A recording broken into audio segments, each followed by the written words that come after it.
Good morning and welcome to another stream of the ACT Chess Association's online events, which are currently being held on chess.com, while still some of the ACT chess clubs are in lockdown. If you remember the Tuggeranong Club, they're back at Monday nights, but you probably already know that.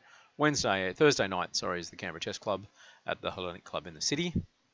Both of those clubs are reopened and are running events at the moment. We're still waiting on word from the Gungahlin Chess Club at East Lakes to see whether we can get back. Street Chess, of course, is running on Saturdays. But we are still also running online events, especially our Wednesday Rapid. So currently we've got two events running. One is Wednesday Rapid and our Thursday Standard. Tonight is the last night of the Thursday Standard event. And that's going to stop because that will clash with the Canberra Chess Club and we don't want to do that. So the last night was our Wednesday Rapid, and this will be the only event that will be going in the Pacific. If you're interested in online chess, developed a bit of a taste for it, then we are running these on chess.com on Wednesday nights from 7 p.m. Canberra time. You have to go and join the ACTCA Chess Club if you can find it on the internet, or on chess.com. So last night we had an event, 14-ish players turned up. Some people dropped in and out of the event, but that was a good number for that event. And it was won by candidate master Wei Li from Macau, but currently studying in Australia and has been in Canberra for the last sort of 2 or 3 years and is a regular participant on various Canberra Chess Club, ACT Chess Club events, including Street Chess and our online events. And he scored 4.5 out of 5. He only drew with, and I'm scratching my head and I can't remember who he drew with, possibly Victor Bragan. In second place was Glenn Ingham on 4 out of 5. And in third place was Victor Bragan on 3.5 out of 5. That's why I suspect they might have drawn their game. But the game I'm choosing is a game by Wei Li, and normally I don't pick on his games that much because he has a very dry style where essentially his goal is to keep the position even for as long as possible and then exploit any of his opponent's errors going into the ending. He employs it successfully over the board against some players. He has a number of recent draws against Harry Press, who's the higher rated normally when they sit down to play. But on the other hand, WFM Alana Chibnall seems to have worked him out and has won a number of games against him. So, but the game I'm choosing was his first round game against Lachlan Smart. And I apologise in advance to Lachlan because I tend to choose a lot of his games and he tends to be on the wrong end of the results, and it's going to be the case this time. So here we go. So the time limit for this game was 10 minutes plus 2 seconds per move. Okay, e4, e5, knight f3, knight c6, bishop b5, a6. So we've got the Rye-Lopez here. And the general principle behind the Rye-Lopez, of course, is that the bishop wants to eliminate the knight on c6, and then the knight will take on e5. Now, it turns out that this line doesn't work, but the direct line of taking on e5 doesn't work.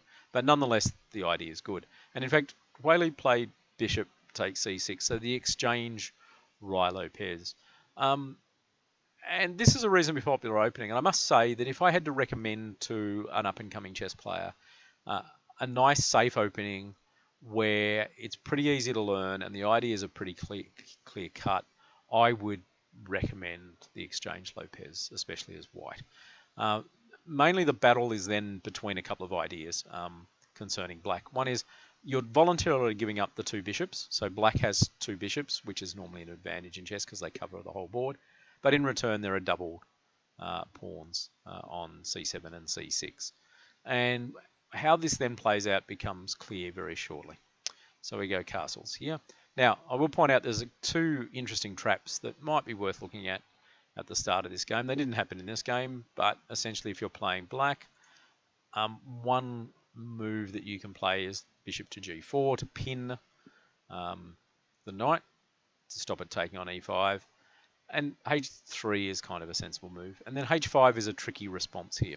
And there are 2 things that are worth looking at. One is just to take, knight takes e5. This turns out to be a loss for white because after queen h4, you're just threatening mate on h1 or h2. And even if you play f4 to provide an escape square for the king on f2, g3 shuts that escape square down straight away. And there's nothing that can be done about the mate after knight c3, for example, queen h1 is mate there.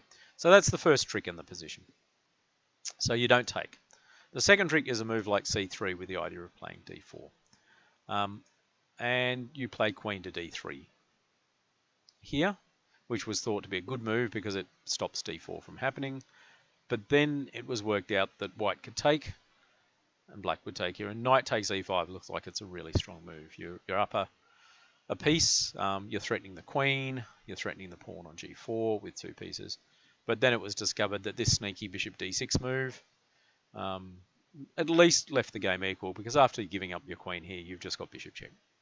And when the king goes to h1, you just have a discovered check by moving the bishop out of the way from the rook, and the king goes here and you just repeat the position. And this is a quick and dirty way of getting a draw, and I've seen when tournaments have had rules where you can't agree to a certain number of agree to a draw in a certain number of moves. These are this is one of the standard ways of getting around it. You kind of wink to your opponent that this is what's going to get played, and then after 12 moves or 14 moves, you sign your score sheets, make sure the arbiter checks that it's a repetition, and then you go off for the rest of the day.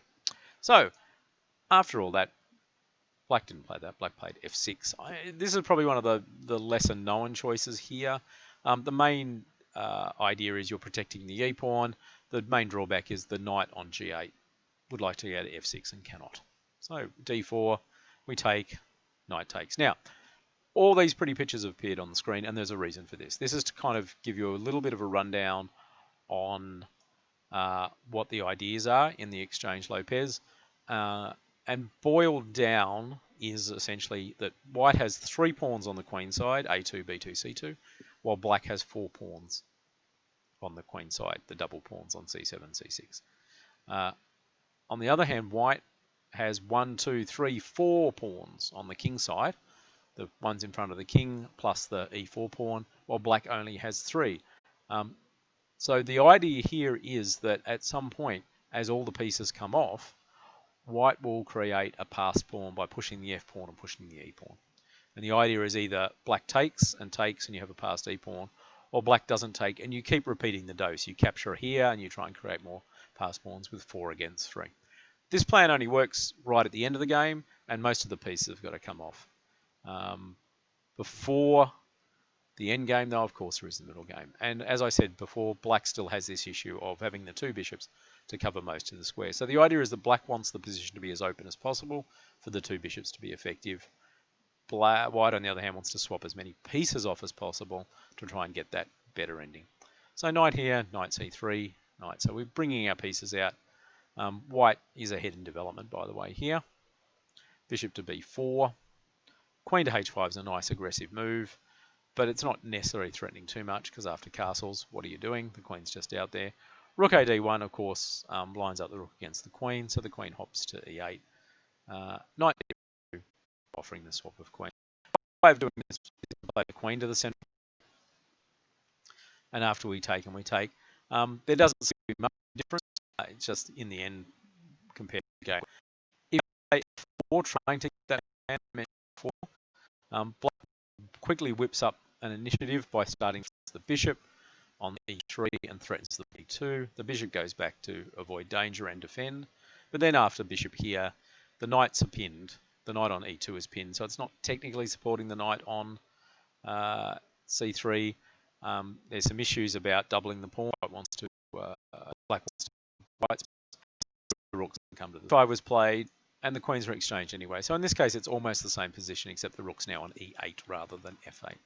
And again, if you play f4 in this position, you're still going to get knight c4, bishop c1, bishop g4, with the added problem of the e pawn is also under threat in this position.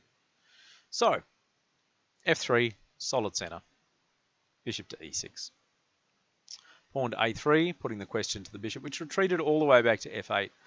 I don't really know about that. Playing the bishop to d6 was better, or black could have tried a tricky knight c4, hitting the bishop on e3, and white could have either played king f2, which is fine, or bishop c1, which gets bishop c5 check, king h1, and then bishop back here.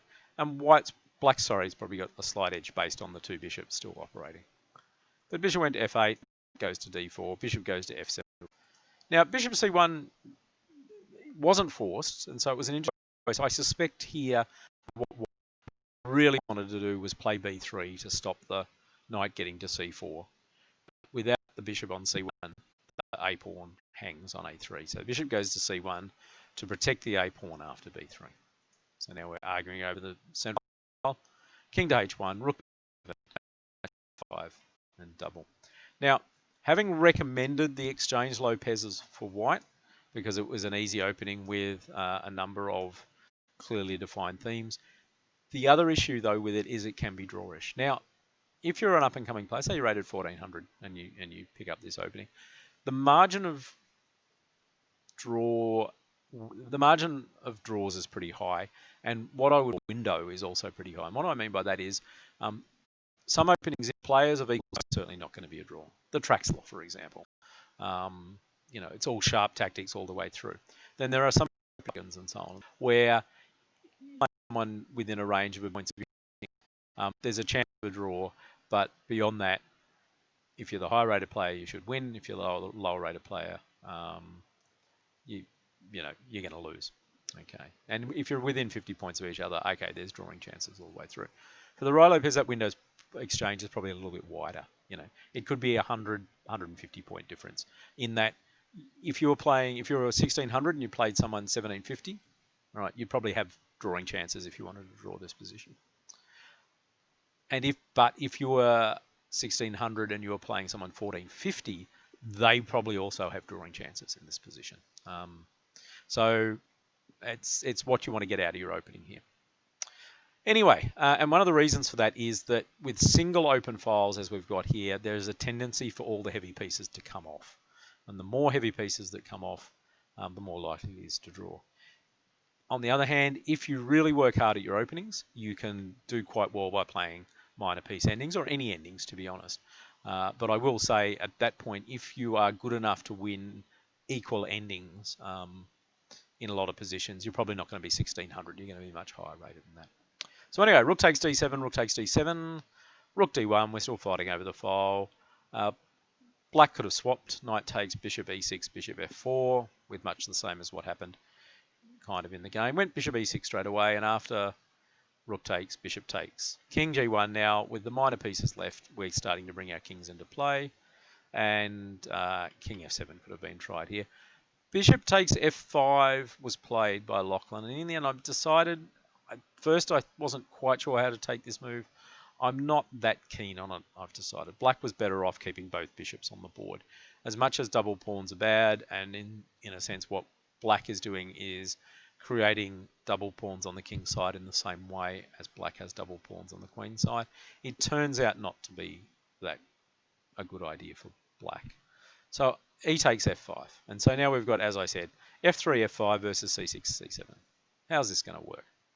King to f7, king to f1, king to e8. And I think Black started to go wrong a little bit here. Bishop d6 was probably the right move. Don't worry about knight e4, even after c5, because after knight takes here, you get c takes here. And one piece of advice from both Capablanca and Fisher is, when pieces are exchanged, one of the more beneficial ways of exchanging them is let them be exchanged in a way that straightens out your pawn structure. So Black had double pawns, now Black doesn't have double pawns, so that's an exchange that helps there.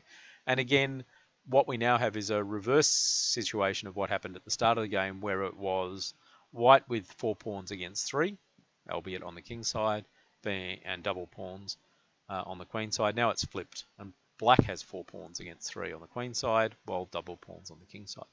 But instead, king e8, king e2, king d7, knight to e4, knight to f7. So I think what Black was aiming for here was to exchange the knights rather than play a position where it was bishop versus knight. Now, I've had some nightmares in bishop versus knight endings with the knight, and very early on in my chess career, and so I would be thinking the same way as Black in a lot of instances. But it turns out that if you're not afraid of your knights versus bishops and you get your pawns on the right coloured squares, you're going to do okay. b3. And Black played b6, and I think Black played b6 because they were worried about the knight getting to c5 in some lines. But keeping your pawns on the opposite colour square to your bishop is the right idea. Did I have a picture here? Did I have a picture here? No, coming up, I must have a picture drawn in here somewhere to make that point. And so the idea is you play b5. White, put your pawns on white squares, and your bishop on dark squares will deal with the rest. Because after g4, c5, f4, king c6 is the right move for black, but it does allow white to play f4, c4. And the idea being here is that when the king's further back and c4 gets played, you play something like c6 with the idea, again, remember, if things get exchanged, you can straighten your pawn structure out on b5. But here, the threat now is obviously to take, and whichever way black recaptures, you've still got doubled c-pawns. Knight d6, and then king up, and then we swap and we swap. And then it's just a battle between the two bishops, but in this case, I think the white square bishop's a lot stronger than the dark square bishop. It's got a lot more squares, it's a lot more active, and we're going to see that in a second. So after b6, white followed through with that whole idea of pawns on opposite coloured square to your bishop by playing a4. And if you see my pretty arrows here, I'm kind of trying to point out here that the white bishop on c1 has a lot more activity than the black bishop on f8. So knight d6, knight takes d6. So having said you want exchanges where it straightens out your pawn structure, white gives black a little bit of a gift. By the way, I think white probably would have been down to about their last 10 seconds, even though we're playing with an increment. One of the difficulties that Wei Li has when he plays a lot of chess is he gets into time trouble really, really badly in a lot of instances, both online and in real life, and that can affect your play. Avoiding exchanges with knight c3 knight g3 is the go here. So after knight takes, c takes, and as I said, black can be happy with this position with a but ultimately the 4 pawns on the king-queen side against 3 is going to be an advantage, especially as the 4 pawns on the king side are doubled and blocked. So king d3, d5, yep, good move. g4, bishop d6 for a bit of activity. The other try here is c5, and after c3, b5, and you're trying to create a passed pawn on the queen side. Okay. You could try c4 here, king c6 though, not swapping, because if you swap, you tend to cripple your pawn majority. What you want is white to take as much as possible. So bishop goes to d6. h4, so around about this point, I think black missed white's idea. White is going to follow through with the same, I want to create a passed pawn on the king side. And even though my pawns are currently crippled, they're doubled, I'm going to try and undouble them at some point. c5, bishop d2, nothing happening here, king c6, now pawn to c4. Now weirdly, this is where black probably made their big mistake in the game. They played d4, and at first you think, well, what's wrong with that? You created a passed pawn. If pieces get swapped off, that'll be significant in the ending. The problem was it really did start to block in the black bishop. The black bishop now doesn't have that many squares to go to. Compare this with b5 instead, because if we play a takes b5, a takes b5, king across to c3, what we don't do is play d4.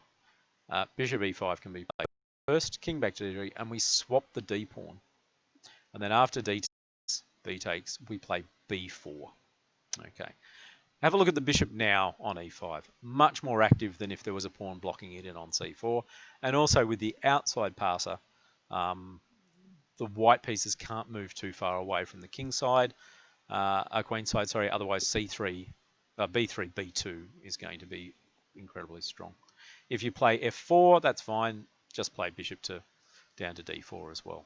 So yeah, b5 was the right move. d4 looks good, but turns out not to be so great.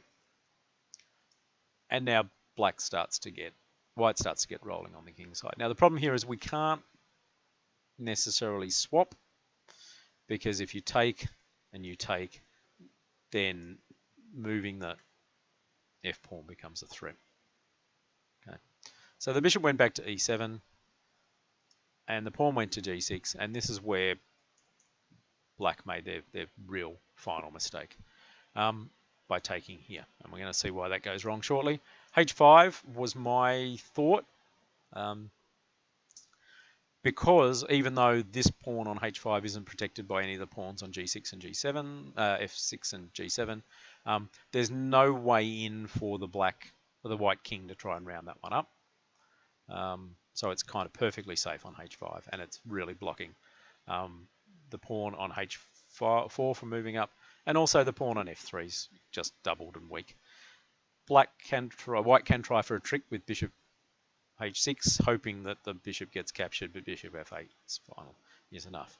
There is another trap in this position, though. If you played h6, thinking, well, I'll keep all my pawns nice and defended, then bishop takes h6 is the trap, because after g takes h6, g7, and the pawn can't be stopped there. But this is not great either, because after f takes g6, essentially the plan is to push the h pawn to h6 and then the g pawn through to make a queen. b5, sadly it's now too late. King d7 could have been tried, but white's king now has lots of entry points into the position. h5, king e6, h6 of course if we play there. Bishop takes h6, and after bishop d6, white is easily just going to win this by running black out of moves, essentially. They're going to play king to e4, and if the king on e6 refuses to budge for now, g7 is going to get played, forcing king f7, and then the king's going to go to e4. So b5 was played, takes, h5. Okay, we're just executing the plan now. Bishop goes back to f8, king to e4, takes and takes. The king goes back to d6 to keep the king out. King f5. In fact, there are a number of different wins in this position according to the engine, but I'm just going to stick with the most obvious one because it's a pretty straightforward plan. King c6, again, chess.com went, oh, this is a mistake, but only in the sense that you're going to lose in a slightly fewer moves than what you would do if you'd played king e7, because after f4, which is a nice just tempo gaining move, but you probably could have just moved the bishop as well. King to e8, and you just play h6 here, and after g takes h6, the f6 pawn falls, and g7's coming, and you're going to win a piece and win the game. So king went to c6, h6 same, g takes, king takes f6, king comes back to d6, and then king f7 here. And the bishop's got no squares to go to, and it's going to get captured, and the game is all over. So white won. Some good endgame play, but I suspect that was the plan almost from the opening. As I said, Weili has a fairly dry style where his main goal is to just keep the position equal, not create any weaknesses, and then outplays opponent in the ending. And normally this is pretty effective. The advantage here with this system is against lower-rated players. You're almost guaranteed a mistake at some point, which gives you the win. And against higher-rated players, as long as you don't make a mistake and anticipate what they're doing, the position's kind of dry enough for a draw to be easily achievable as well. So that was from our last night's ACT Chess Association online event, the Wednesday Rapid, won by Weili.